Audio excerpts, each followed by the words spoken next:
That was just a magic moment on Earth that those people happened to meet. And now that we're talking about right now, I think I just crap my pants as well, just because it's so awesome. Metal for life. Black Sabbath, one of my favorite bands. Tony Iommi, certainly among the top 2 greatest riff writers of all time. When I first heard of Sabbath, though, I was terrified, scared to death. I was a kid in grade school, and somebody brought a Sabbath record in, and the record terrified me. Then I heard rumors of devil worship and this, that, and the other. But I bought the record Paranoid, and I just couldn't believe how awesome it was and what the great riffs and the great lyrics, and I was hooked in Metal for life. So I've been asked to do a comment on the riff master of all time. Tony Iommi.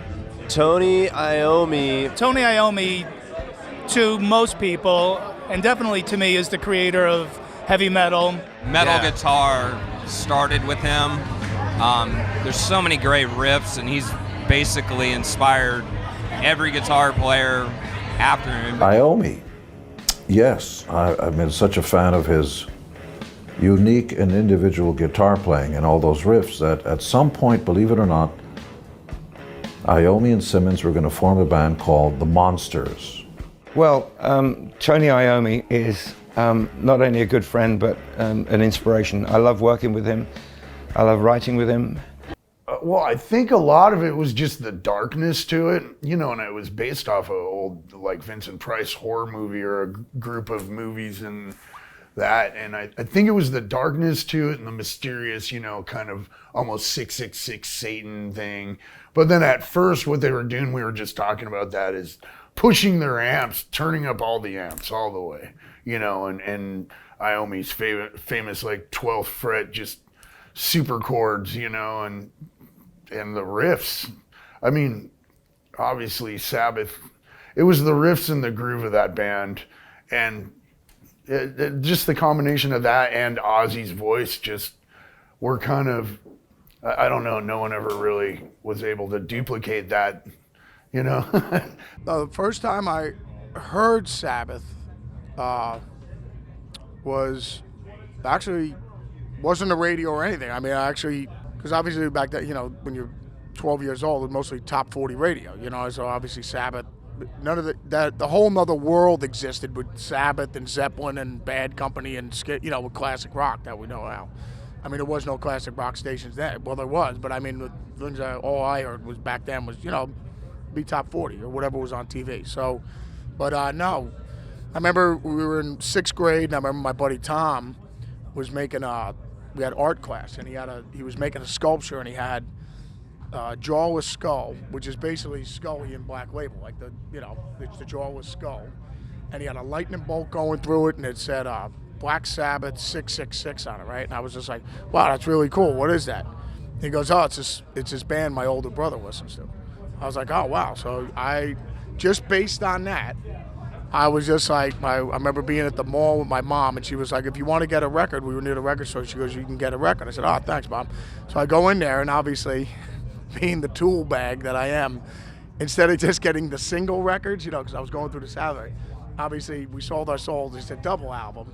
So I grabbed that one, telling my mom it was a single record, you know what I mean? So anyways, we get the album home, and all I remember was putting on, it was probably Black Sabbath, and I remember just being completely terrified and crapping my pants. But I enjoy soiling my pants, so I'd be bringing my Sabbath records to keg parties. It would be like, something smells like shit in here. And it'd be me, because I'm crapping my pants listening to the Sabbath, how awesome they are. So, and then when I met Oz, when I first started joining the band, I ended up crapping my pants once again when I met him. So there's a running theme of that going on constantly with me and Black Sabbath.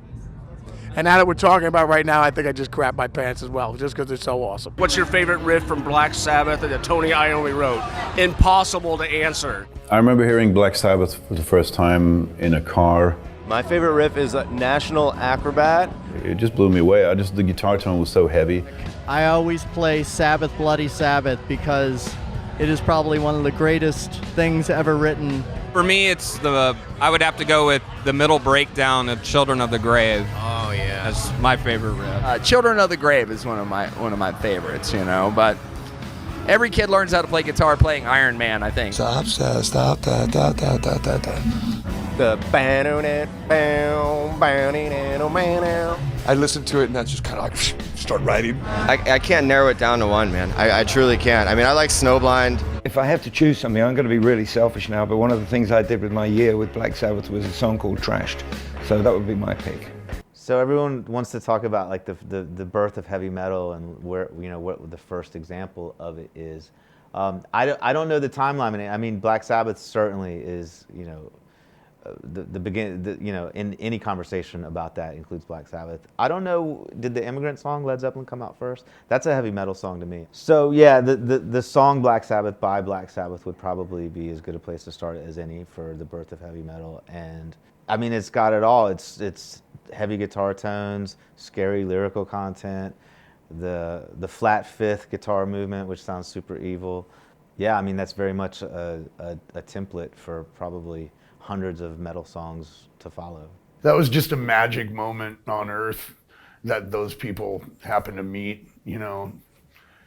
They were just pushing limits kind of naturally. I guess, well, I know Butler wrote a lot of that stuff, but you know, on like War Pigs, he sounds like an evil preacher, you know what I mean? I always was drawn to just the melodies that he was carrying, you know. And I think Butler would think of it and then Ozzy would bring it to life with his voice. Like I was born with, you know, something that not a lot of people got. His range and yeah, it's just his smoothness. It's like not a lot of people can sing like that, you know. There were some bands, but Sabbath get the credit, and I think rightfully so too, because they had that name, that band name, and that kind of spoke to people who wanted to get into that stuff, while the other bands are just more or less like blues bands that turn the volume up in many ways, or they were stoned, if you know what I mean. But I mean, that song, Black Sabbath, it's also those choice of notes that was uncommon, you know, in those days. And there was no internet. First Black Sabbath record, Black Sabbath, right?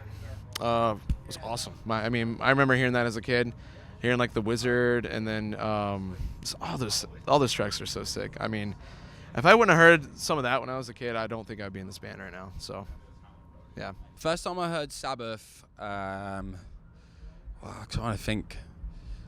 I must have been pretty young. The first time I heard Black Sabbath, but I've always had respect for them, mainly because I grew up in like a Beatles household, and Ozzy is a massive Beatles fan, and he always said that he started Black Sabbath because he just wanted to be in a band that sounded like the Beatles, and it specifically sounded like Helter Skelter. So I loved the Beatles when I was growing up, and then the natural progression when I was growing up was to move on to Sabbath.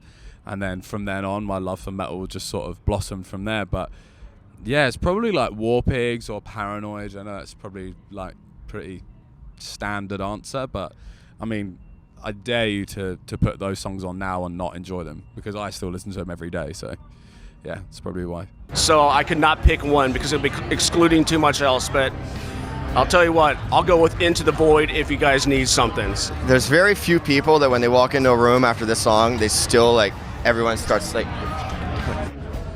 Is not even human. He is like an alien to me. The first real concert I ever went to was Black Sabbath. I did a record with him. He brought, you know, I'm left-handed myself. He brought the guitar that he used on Iron Man to the studio one night. He's simply the most influential metal guitar player you can get. So I stayed in the mirror all night playing Iron Man, any kind of way you can play it. And I just, you know, I love Tony to this day. And you know, the dude's trademark. He's got a trademark sound.